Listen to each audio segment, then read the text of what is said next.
now for my cheaters chicken broth. Shh, don't tell anybody.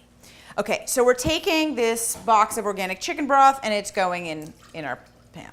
Boxed chicken broth is super helpful for us so we don't have to make broth from the beginning, but it doesn't taste fresh. It has a boxed flavor, so we need to change that. And the way that we're gonna change that is by adding fresh ingredients to it. So I need you to go into your kitchen and find 3 things that are gonna add fresh flavor to your chicken broth.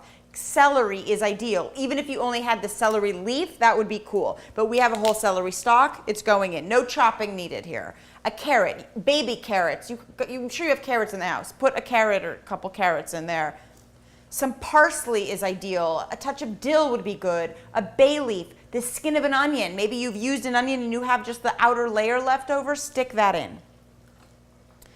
We're gonna bring it to a boil, cover it, cook it for 20 minutes, and it will be a brand new homemade style chicken broth, my cheaters chicken broth.